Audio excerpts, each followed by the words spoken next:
Narinig natin kahapon ang huling ulat sa bayan ni Pangulong Duterte. Himayin natin ang kanyang huling SONA at kung ano ang ibig sabihin nito sa mga ordinaryong mamamayan. Pag-usapan natin yan kasama ang political analyst na si Professor Ranjit Rye. Magandang hapon po, Professor Rye. Magandang hapon, Ruth, at sa lahat na nanonood at nakikinig po sa atin. Mahalaga po itong huling SONA ng Pangulo dahil ito yung parang ikangay capstone ng kanyang pamumuno. Sabi rin niya kahapon, ito yung kanyang swan song, no? Overall, how would you assess the President's speech? I won't talk about the actual performance, no, yung pagbasa niya kasi yung style ni President talaga very colorful at saka controversial. Pero yung content ng speech itself, no, siguro yun ang kailangan natin bigyan ng pansin. I thought it gave a honest, no, rundown of ano yung mga nagawa niya, no, in terms of yung doable. And nandyan yung mga highlights, of course, yung free tertiary education, yung pag-conclude ng peace talks natin with our Muslim brothers, no, in the creation of BARM. Andyan po yung pag-reform niya ng certain government processes, yung pag-provide niya ng mga populist policies and programs for the poor. Yan dyan yung free education, yung infrastructure development projects niya. So I thought that was an honest rundown and medyo modest siya in frame niya as ito yung mga kaya niyang gawin in the 6 years. Obviously, siyempre sa akin as a political analyst, siyempre ang taas ng expectations natin sa kanya nung nung pumasok siya noong 2016 and he rode on a platform of change, no? And of course, pinag-usapan niya yung war on drugs at saka yung passion niya and the reasons why he supported a very hard program, no? Very violent war against drugs, no, kasi nga sabi niya basically ayaw niya maging narco state ang Philippines. Of course, a lot of us disagreed with how it was actually implemented and disdain the human rights violations that eventually ensued, no. Sana ho tuldukan, no, ng current government yung mga kontrobersiya, yung mga violations na ginawa ng ating mga security sector, mga individuals, no. Yung police and others, no, dito sa war on drugs, no. Pero of course, yun nga, nakita na rin natin na yung isa sa mga priority areas ni President talaga is to modernize the armed forces, the security sector. At in fact, magbibigay siya ng fund, no, para protektahan yung mga police natin who bigyan ng legal fund, no, yung mga police natin. So marami siyang kwento at sinabi tungkol sa mga achievements ng administrasyon, no? And I believe that was an honest appraisal of what he was able to achieve. Ayun nga, nandun rin sa kanya yung the fact na yun nga, while economic development was sustained until 2019, yun nga, dumating ang COVID-19 noong 2020 and lahat ng na-achieve as far as social and economic development nawala po. In fact, we are worse off now, no, in a sense, than we were when we started. Pero klaro naman doon sa appraisal niya na dahil ito sa COVID-19 at doon siguro na nakita akong konting pagkulang kung ano yung blueprint natin for economic recovery apart from the tax reform packages na pinag-usapan, no. Ano ba yung blueprint natin for economic revival? And that will be largely contingent po on how he responds to COVID po, yung current health crisis natin ngayon. Itong current health crisis natin has basically undermined yung legacy ng ating president and his administration. Lahat na na-achieve nila for the economic and social front na wala po dahil nagkaroon tayo ng massive contraction sa ekonomiya at dahil sa COVID. And maybe yun yung totoong state of the nation na inaantay kong pag-usapan niya. Bagamat nararamdaman naman ng lahat ng tao yun. And the surveys being conducted by Okta Research, yung Tugon ng Bayan survey ng first quarter, very clear. Ang hinaing ho ng taong bayan is really to find a way to get well-paying jobs, number 1. Number 2, to control inflation. Number 3, to try to find a way, no, yung top 3, no, na gusto nilang pagawa sa gobyerno, um, is really how a government can help fight poverty among Filipinos. And then pag magdagdag tayo na close fourth, is really controlling COVID-19. So lahat yan dikit-dikit no dun sa first quarter survey ng Tugon ng Bayan, which is a non-commissioned survey of the Okta Research.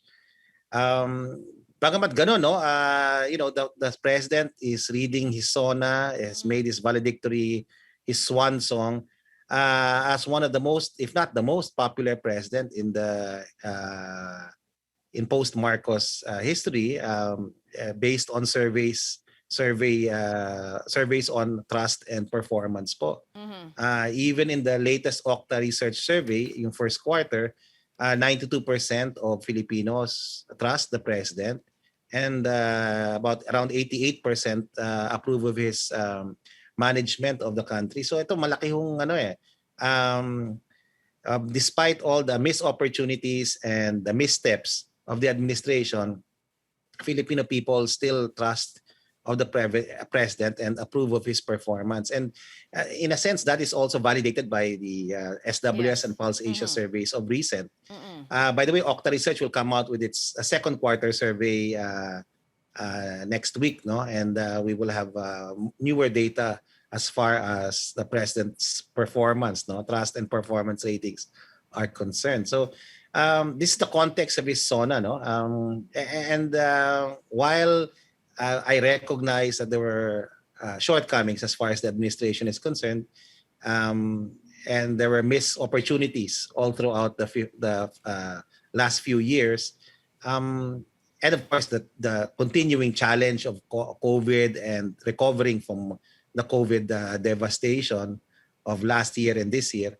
I believe that the president's appraisal of what he was able to do, the so-called doables, I think was an honest one.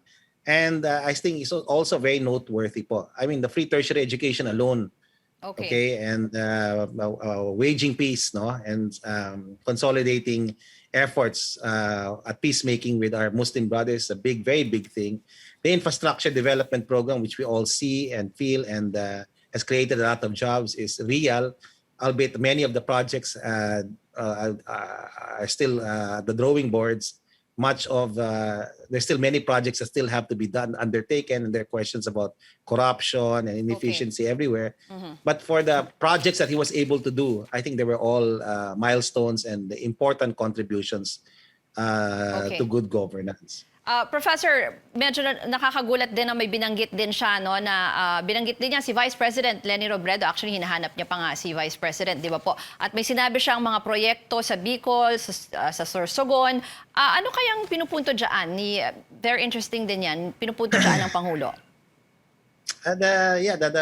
The style of the president is replete with a lot of symbols, and it's part of his political style. It's like he's very informally talking to all of us, no, and yes, what he's trying to say is that even his political foes, no, got projects, no, that he provided access to resources to everyone, and to a great extent that may actually be true, no. Before 2020, there was already some. For the unbiased, no, whether you're pro or anti-Duterte, the facts are there, no. There were already elements of inclusion, no. The economic growth that was being created was already becoming a little more inclusive already. But COVID came in, and COVID, basically undermined everything, and that we now have the yearning of our people now, based on at least our surveys, Tugon ng Bayan survey of Okta, is that we need to find a solution as far as reviving the economy is concerned, and solving the socio-economic problems brought about by the COVID epidemic or pandemic. So yun ang hindi ko medyo nakitang solusyon, yung blueprint na yun, blueprint moving forward, dun sa speech. Hindi rin siyempre hindi na niya masyado pinag-usapan yung real hardship na dinadanas ng mga kababayan natin, yung unemployment, underemployment, yung poverty po nag-increase. Yung nga sinasabi ko, we are worse off now than we were when he started. But that's because of COVID. Dapat iklaro yan, ha. That was because of COVID. Before COVID, there was a trajectory moving up. And I think that is a fair, very fair assessment by the president. But moving forward, I think it has to be clear that while we have to recognize that the government has tried its best to deal with this epidemic, there have been missteps, and that while we have improved capacity and capability, we need to still do some more, Sige no? po. Because we have a Delta variant now spreading all over the country, and Okay, sige sir, there is the pag-usapan natin possibility yan. of that surge coming, Oo. forthcoming. Pag-usapan No? natin yan after the break. Kasama pa rin po natin si Professor Ranjit Rye sa pagbabalik ng Newsroom ngayon dito sa CNN Philippines. Kayo'y nasa Newsroom ngayon dito sa CNN Philippines. Kasama pa rin natin ang political analyst na si Professor Ranjit Rye. Pinag-uusapan natin yung naging SONA ng Pangulo. Sir, binanggit nyo na to kanina, no, na he's probably one of the most popular presidents after Marcos dahil consistent na mataas yung kanyang trust and approval rating sa study niya sa Okta. Ang huli ay lumabas yung sa Pulse Asia. Tumaas pa nga po siya, no, during the pandemic. 87% to 91% approval rating. Ano po kayang ibig sabihin niyan at anong magiging posibleng epekto niyan sa presidential election sa 2022 sa kandidato po ng kanyang partido? Ibig sabihin, it doesn't matter what I think, no? The Filipino people trust and approve of this president. In a January to February study namin, right after the worst economic contraction ever recorded since wartime, no? The president is still wildly popular and respected by and trusted by our Filipino people. When you look at the policy elements being pushed by government, the approval ratings are quite high as far as the Okta Tugon ng Bayan survey is concerned. So I think the SONA, while it's a very important speech, a valedictory speech for the president, it's really backed up by enough data from enough survey groups, including Okta, Pulse, and SWS, to say that people approve of and trust this president. And not just at the level of the person, but also with regards to issues. No? In our first quarter survey, we asked the same question. What did the problem corruption improve or worsen under the Duterte administration? And majority of the people said no. Okay, when we ask questions about, but the Filipinos are also very sensitive about issues, and just like me, they disagree with the president's position on China. Bakit nga po siya popular? In many respects, no? Bakit nga po? The position on the issue of disputed territories is very close to the hearts of many Filipinos. While most of them will learn about this issue on the news, it's very clear that most Filipinos do not trust China and see it as an important, no, Sir, opo, bakit nga po challenge, kaya? no, to the Philippines, no, Bakit po as kaya? far as this is concerned, no, this issue of territory is concerned. So this is seen in our surveys. This is also validated by the other survey companies. And I personally disagree with the position of government on China. And while I understand his position, and it may be the most realist position at this time, no, the most possible position, most practical position at this time, I disagree with it, no. And the other thing is that while I have disagreements and I do recognize that there were some missed opportunities, it's important also to understand that the government did a lot of things for the poor. Expanded CCT, provided free access to irrigation for farmers, did a lot as far as tertiary education, providing free tertiary education, which benefited many in the poor, no? Okay, many of the poor. So this is also some of the achievements of this particular presidency, and his own legislative agenda. Some of them I actually agree with. No, the creation of a Center for Disease Control to provide pandemic management for the future. I think I agree with that. We need to have a Center for Disease Control. The creation of the modernization of our the fire.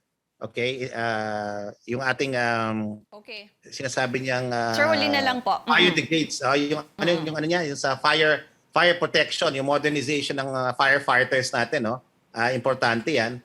Andyan rin po yung yung pag-create ng mandatory evacuation centers. Andyan rin po yung pag-modernize ng AFP. I think these are all initiatives in the right direction. Okay. I agree, we have increased health capacity and improved on our COVID response, and this is also seen as far as the position of this is seen as far as our surveys are concerned. Most Okay. Filipinos agree Huli that na lang, they sir. approve of the Opo. President's response against COVID. Okay, ito na lang po, Sir Huli, dahil nandiyan na rin po kayo and you're an Octa Fellow, no? Ano po ang projection ng Octa Research Group kaugnay po dito sa Delta variant? Tingin niyo po ba ay magkakaroon ulit ng surge? Okay, quickly. While we agree with the President's achievements, and recognize that there have been missteps and failed opportunities, while we also recognize that we have improved in our response since we started, we still need a lot of work. We still have a lot of work to do. We still need to improve our capacity to testing, tracing, and accelerate our vaccination. Because why? We have a surge. We're in the midst of a surge right now. We are uncertain if it is a Delta-driven surge. We can only assume based on the limited data provided that it's possibly being fueled by Delta. We are suggesting, as the President rightly said in his SONA, if cases increase, and they are increasing, that lockdowns will be contemplated. So we're suggesting now to government, given what the President has already said and given what the data is showing us, the new cases in NCR is increasing. And so we are suggesting a go early, go hard approach to dealing with the evolving problem of Delta, the evolving surge that's being driven by Delta, which means we're suggesting circuit breaking lockdowns, but we're doing it early. Why? Because it will save lives, and because they are early, there will be short lockdowns. They will also save the economy, and even possibly save the fourth quarter for our businesses. Okay. Malapit na yung fourth quarter, and this is where we rally, as far as an economy is concerned. So we're suggesting that the government take a preemptive, preventive, anticipatory, proactive approach, and contemplate a circuit-breaking lockdown of 2 weeks for the National Capital Region to save lives and livelihoods. Okay. Maraming po salamat sa inyong panahon, si Professor Ranjit Rye.